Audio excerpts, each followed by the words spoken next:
네, 안녕하십니까, 직진입니다. 오늘은 원피스 970화 오뎅 대 카이도를 한번 리뷰해보도록 하겠습니다. 오늘자로 나왔고요. 오뎅과 가신들이 출동을 시작합니다. 그래서 카이도를 만나고 나서 조금 놀란게 카이도가 미리 마중을 나와 있었어요. 그래서 이때부터 뭐 카이도가 얘기를 합니다. 네 성에 스파이라도 있나보지 라고 얘기하는데 진짜 이때 스파이가 있었나봐요. 그러니까 지금도 사실 미래로 온 지금 루피가 살고 있는 이 시대에서도 스파이 의심되는 사람들이 좀 몇몇 있거든요. 근데 그 떡밥이 과거에도 스파이가 있었다로 좀 풀리는 게 아닌가 싶습니다. 새로 지은 내 저택을 전장으로 만들고 싶지 않아서 나와준 것 뿐이다 라고 얘기하는데 전부 거짓말이었구나 카이도 라고 얘기합니다. 오뎅과 카이도가 그러니까 오로치가 어떤 약조와 달콤한 말을 했길래 오뎅이 왜 거짓말이냐고 얘기하는지. 그러니까 떡밥이 풀린 게 카이도는 그때 당시의 전력으로는 오뎅을 이길 수 없다라고 판단을 해서 어떤 달콤한 말로 전투 의지를 가라앉히고 회유했던 걸로 보입니다. 보니까 카이도우가 하지만 너는 누구도 상처 입지 않는 방법을 골랐다 라고 얘기하는 걸 봐서 그때도 카이도우가 많은 주민들을 상대로 협박을 했었던 것 같습니다. 자기가 예를 들어 가두고 있는 사람들을 뭐 몰살시키겠다 뭐 그런 식으로 생명에 협박을 했었던 것 같아요. 그래서 오뎅은 그 주민의 생명을 위해서 어쩔 수 없이 자기가 옷 벗고 몇 년 동안이나 5년 동안이나 춤추면서 뭐 조롱을 당했던 거죠. 그 마을 주민들을 위해서. 그래서 너에게는 이제 코즈키 위험도 뭣도 없어 라고 얘기를 하고, 하지만 오뎅이 조금 간지나는 대사를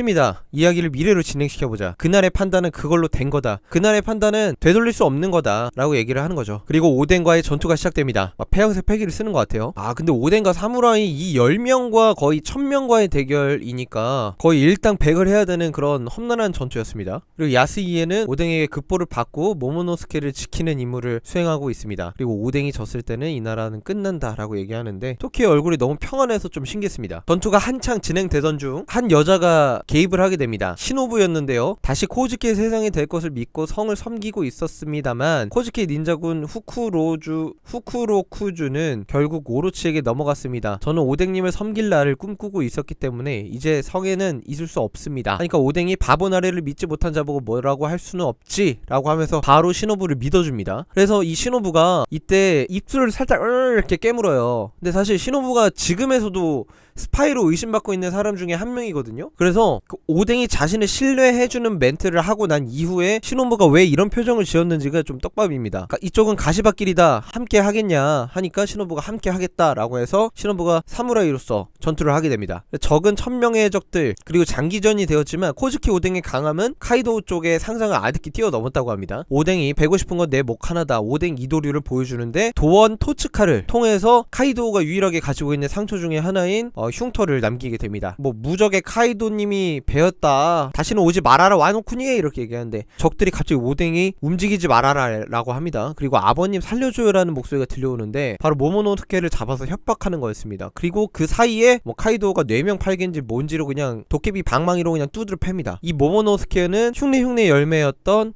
그 할머니 자식이었다는 것이 밝혀지면서 오뎅이 패배하게 되죠. 그리고 장렬한 싸움 이후에도 5일 후 비가 내릴 때까지 꺼지지 않았다라고 얘기하고 얘는 등 찔렸는데 너무 아프겠다. 킹퀸이 굉장히 활약을 했던 것 같아요. 코즈키 오뎅 및 이하 9명은 꽃의 도시에 투고되고 처벌을 기다리고 있는데 여기 또 나옵니다. 시노부가 나오는데 시노부가 어떻게 돌아다니고 있냐 하니까 오뎅이 감쌌던 겁니다. 그런 여자 내 가신 중에 없다. 뭐 노리는 건 내 목숨이냐? 어디에 누구냐? 사라져라! 이러면서 시노부를 어떤 스파이 취급을 하면서 뭐 스파이 취급이라기보다는 적 취급을 하면서 시노부를 풀어줍니다. 이때 오뎅의 은혜가 아니었다면 시노부는 지금 죽어 있었겠죠. 사실 이 장면을 통해서 또 갸우뚱하는 게 이런 은혜를 입었는데 지금 현재 와서도 스파이 짓을 하고 있을까? 그거는 좀 이거는 도리가 아닌 것 같아서 이거 말이 안 되는 것 같긴 하거든요. 사무라이들은 3일 후 대중의 면전에서 팽형에 처해진다 라고 얘기를 합니다. 팽형이라는 것은 가마솥에 끓는 물에 삶아서 죽인다는 건데 여태껏 들은 처형 중에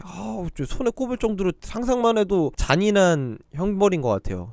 근데 어쨌든 중요한 거는 10명의 사무라이가 팽형에 처해지는데 사실상 오뎅 빼고는 지금 나머지 10명의 사무라이들은 전부 다 살아있는 상태거든요. 그래서 이 사무라이들이 어떻게 오뎅의 희생을 통해 살아나게 되는지, 그게 오뎅이 얼마나 멋진 사람인지를 그릴 오다의 어떤 계획 중에 또 하나일 것 같다는 생각이 들면서 왜 이렇게 안 끝나는 거야? 오뎅 얘기 좀 그만 듣고 싶고 이제 빨리 카이도우랑 싸우고 싶은데 시간이 너무 빨리 안 흐릅니다. 한 주 한 주 미쳐버리겠어요. 다음 주는 휴재는 아닌 것 같고 다음 주에 또 971화 리뷰로 찾아뵙겠습니다. 직진이었습니다. 감사합니다. 땡!